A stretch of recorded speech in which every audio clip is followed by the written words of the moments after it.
we'll return to DEI space for a conversation with a UNFCU partner, the Women's Empowerment Principles, a set of principles offering guidance to business on how to promote gender equality and women's empowerment in the workplace, marketplace, and community. Carleen Alexander, AVP of Global Diversity at UNFCU, will facilitate the session. Thank you, Tom. I just want to acknowledge, all that has gone on today has been such a great learning opportunity, just listening to all that's going on in Brazil, such a tremendous example. So I really want to commend you on all the work that's going on. So Tom, we had to speak with Anna. Anna, the Women's Empowerment Principles, we have long been a partner with you. So we're here now to talk about that and to gain some fresh insight on some of the tools you use and the great benefits we can have from these tools. UNFCU itself recently completed the Target Gender Equity, and we really came away with a clear understanding of our current status and where we are and some of the things we can do to be able to do this even better. So as we said, joining us this afternoon is Anna. Anna will provide some advice to the companies on how to advance their web journey, from setting direction to executing actions and assessing their experience as an economic advisor with the UN system for quite a long time and a very experienced. So we have a subject matter expert here that includes with UNCTAD, UNDESA, UNDP. Thank you so much, Anna, for joining us and really coming to share your knowledge with us this afternoon. So I'll turn it over to Anna. Thank you so much. It's a pleasure to be here. And I think I will bring an UN Women's perspective of diversity, equity, and inclusion that we have talked about earlier at the summit, and to bring in the gender perspectives from here. First of all, thanks to UNFCU for being a great member of the Women's Empowerment Principles and helping us to promote these principles across the network of credit unions and beyond. So I'm very happy to be here, and just because I heard the previous speakers to also talked about the benefits of diversity and inclusion, the perspective that we come from as UN Women is that diversity of women and men in all their diversities are very, very important for making progress on development, peace, and security, and the entire SDG agenda and the UN agenda. We did some research last year that really showed that when a CEO or the president of an organization make a public commitment on gender equality, it does really matter. These organizations that have adopted our women's empowerment principles are doing better on at least 14 KPIs on gender equality and women's empowerment, compared to those that have not made this commitment. So a public commitment is very, very important, and we have seen the progress. For those that are not familiar with the Women's Empowerment Principles, we'll go to the next slide. It is a set of 7 principles, and what might be interesting here is to look at the gender equality in corporate leadership, but also the second one focusing on non-discrimination and gender equality in the workplace. And the 5th one focuses on the commercial side of the company. It focuses on supply chains, it focuses on entrepreneurship, enterprise development, and support to women entrepreneurs. And this is also where the financial inclusion is sitting.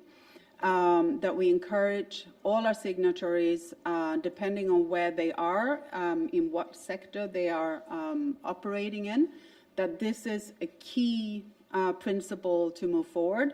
We know that a lot of efforts are already happening in the workplace, but the marketplace is very, very important to continue to embed, and we heard the speaker earlier talking about banks. If financial inclusion is not part of the vision, what are they there for? And this is also what we are saying to our signatories, particularly on Principle 5, is how can you help further gender equality and women's empowerment through your commercial activities, and through those activities with the community and with other business partners and clients. So we can move to the next slide. It's just a recap of the pillars of these 7 principles, which focus on leadership, which I talked about, workplace, marketplace. Community is also very, very important to us to make sure that companies are reaching out and not assuming that what they know what women and men need in terms of products and services, but they have those consultations and incorporate that. I heard that earlier also from one of the previous speakers, to incorporate the community into the innovation, into the product design and service design. And we have been starting to focus, along with the ESG agenda, very strongly on transparency. Reporting, collecting data is key to know what needs to be done. I'd like to pull up the next slide, and I think our Brazilian friends here will be very happy, because Brazil is one of the countries in the world that have adopted, most companies have adopted the Women's Empowerment Principles. So we have currently 660 companies in Brazil. So congrats to Brazil for leading the world. For those from the US, we're a little bit behind. 284 companies have signed up, so we are waiting for you to also join. But this gives kind of a snapshot of our signatories to the Women's Empowerment Principles. We have today about 100 companies. About hundreds join us every month, and we have a global presence with companies joining from more than 153 countries. And we are growing this community, and it's growing pretty fast. So these are the numbers, but today I'm going into a little bit deeper into what are these companies doing and what can you do to contribute to this work and gender equality. So the first question I would ask is, do you have an action plan? An action plan specific for gender equality, because gender equality goes beyond diversity and inclusion, as we also heard from other speakers previously, that it's more than just the numbers. It goes into the depth of what the company's values and culture, etc. is. And have your organization assessed the progress against gender equality and women's empowerment? So this is a little bit what I'm going to talk about today. A roadmap is important. This action plan is important because it can help to correct past and current forms of inequality and prevent future recurrence of discrimination and bias. And it's the way for the organization to ensure that the strategies, policies, and programs are transformative, that they are thought through, and it's not done in an ad hoc manner. It's also an opportunity to take this roadmap and the action plan to consult with stakeholders. It's, as I mentioned earlier, it's key to make sure that all stakeholders are bought into it and the voices are being heard in this process. And it also helps to set goals and targets and measure progress in real time. So from UN Women, we have developed 3 different set of tools. We have a module that helps guide how to conduct an inclusive process for this action plan. We have a gap analysis tool, which I will go a little bit more in depth with. And then we have a whole toolkit full of resources for you to take advantage of. And the purpose is to advance gender equality and women's empowerment in the workplace, marketplace, and community. So just briefly on the e-learning module that we have on the gender action plan.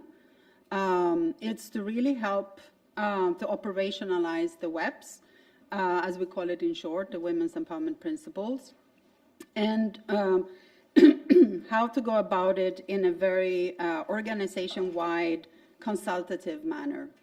So I encourage you to take advantage of this tool. The WEP's gender gap analysis tool goes into the substance. So the e-learning module focuses on the process, and this focus on the substance. And I will go into a little bit more in depth on this gap analysis tool so you can understand how you can use it. And if we go to the next slide, you'll see we have the WEBS Toolkit. Most of these resources are available to the public, but we do encourage you to become web signatories, to be part of our activities that we are organizing, to present the tool and to have discussions on the gaps and how to overcome gaps. We invite companies and organizations to talk about their journeys and what they have managed to improve as a result of this guidance. And we are happy to invite you to join those webinars and learn from other organizations. So now a little bit of a deep dive into the gap analysis tool. It's free. It's quite user-friendly, very simple to go through. It's confidential. So the information that you input to this tool, nobody has access, not even us. We don't know what the organization is inputting. What you will see is the broader result and the trends from other organizations that have used the tool. It's a self-assessment tool. So there's no third-party validation, there's not a certification. It's just a tool for you to understand where you are on the journey of implementing gender equality. We have it available in 10 languages, listed here on the slide, and it's been used by about 2,000 companies in more than 115 countries so far. And it covers some key elements, as I mentioned before. Commitment is very important, that commitment comes from the CEO or the president of the organization and the executive team that has the buy-in to this commitment. Implementation, measurement is key, and the transparency around it, because we know transparency fosters accountability, accountability fosters implementation. So it's grouped according to the Women's Empowerment Principles, and organizations that use this tool are then being, the results show that they're a beginner, improver, achiever, or leader, based on these different lenses. There are 18 questions, and just to give you a little peace of mind, there are few companies that figured it out. So if you come in and you feel like you are not doing that well yet, it is a tool to show you the direction. So we have a lot of beginners, we have a lot of improvers, fewer achievers, and fewer leaders. But that's to show you that it's worth starting the journey, and you will be among others that are trying to figure out what do we need to do to achieve gender equality. On our side, from UN Women, we are currently looking into going deeper into questions specifically for banks and for financial sector. So we're currently doing a pilot to figure out what those questions are. But otherwise, this tool is generic for all companies, no matter the sector, no matter the country, no matter the size of the organization. But happy to explore with you going forward how we could look into those questions together. Just to show also in terms of the usage by the region and company size, the left side is the region. The big blue is Latin America and the Caribbean. Also very much thanks to Brazil. The green is Europe, and then if you go in clockwise, you'll have Europe, Asia, North America, global, companies that indicated themselves as global, Africa, MENA, and Oceania. So again, Latin America is leading us here. On the right side, you see the size of the company, and you can see that the big blue is companies larger than 250 employees. The green is SMEs, so between about 10 to 250. And we also have companies that have tried it out that are small companies, less than 10 employees. So it's for everyone. for any region, so I encourage you to take advantage of this. In terms of the sector, it's quite interesting to look at the sectors that are being using the tool. The financial services, support services, electricity, computer services, and banks are the leading 5 sectors.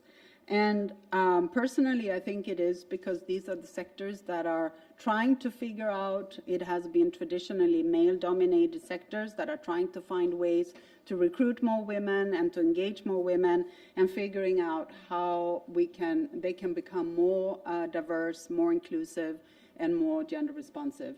So I hope you, for those who haven't joined us yet, will do so. So the questions are organized, the 18 questions, under the 4-pillar, as I mentioned earlier, leadership and strategy, workplace, marketplace, and community. And it looks at those different management stages of commitment, implementation, measurement, and transparency. So just a deep dive into one of the questions, just so you could see. This question is about, does your company have an approach to ensure non-discrimination and equal opportunity in professional development and promotion processes? So this is just to give an example. If you say no, then you move on to the next question. If you say yes, you get some sub-questions to respond to the commitment, implementation, measurement, and transparency on where you are. And then at the end of the 18 questions, you get your score on where you stand, and that's where we saw earlier that most of the organizations that have done this, use the tool, are beginners and improvers. So you'll see where you are on a scale with the other ones. And finally, you will get a snapshot of the areas where you can improve. So the red is the areas that really need your immediate attention, whereas the blue is where you have strength. So it gives you a snapshot on where you are on gender equality. Finally, the last slide is to think about some of the success factors that we heard from organizations that have taken this into account and then been working on creating their action plans, is affirming high-level support. It is important that it comes from the top. However, it's also important that it's a bottom-up and a middle-out kind of approach, that everyone in the organization is involved in this work. It's important to have a dedicated team because otherwise it will be ad hoc, it would be on people's free time, and it wouldn't be given the credibility that we need to have to be able to make advancement in this agenda. So having a dedicated team fosters accountability. It also fosters buy-in, particularly if the team is from different departments. Each team member can support the buy-in from different departments in the organization. And it's important to have diversity in this team, not only from the department they're coming from, but also in terms of gender, age, the educational background. As we talked about earlier with the D&I approach, it leads to innovation and it leads to higher productivity when you have that diversity. And finally, to have a clear time frame. It helps set the expectations and accountability to this agenda. And I just wish we had more time today so we can go in deeper into the individual principles. But we do have on a regular basis what we call WEPS 101, where we walk through each of the principles and give some examples on what companies have been doing to implement them. So I also invite you to join. The next one will be in the second half of January next year. So you're invited to join. Thank you.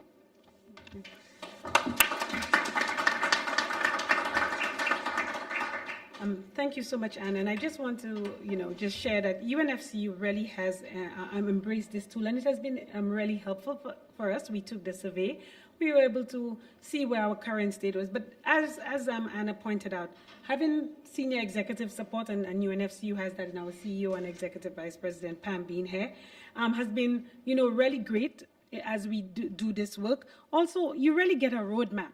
When you take this survey, you get to go out to the organization, you get to look at the different stakeholders in the organization. We had to work with our marketing department, our procurement department. We had to work with so many people within the organization in order to be able to complete that survey. And it really highlighted what areas we do well at, what areas we can improve at. But because these areas got to be part of the process, what it did is it highlighted to them the areas where they will need to come alongside our DEI office to be able to support the work as we go forward. So it is really, we all know, we have said it before, you heard it from Taylor and from Victor, you need a strategic plan. Having this information helps you with a strategic plan. We also know that for DIB to be successful, it's not the office of the diversity office or the executive, or it's everybody. So in order to do that, you really need a holistic picture. And so one of the things the web tool really affords us is the opportunity to get that holistic picture and to be able to come aboard. So Anna, thank you very much. The process has been very good for us, and we really encourage everybody to participate. Thank you. Wonderful, thank you. And to all the North American credit unions, expect us to catch up with Brazil soon by becoming signatories. But really, wonderful tool. Thank you, everyone. We encourage everyone to check out the Women's Empowerment Principle tool to help you with your gender lens and your actions.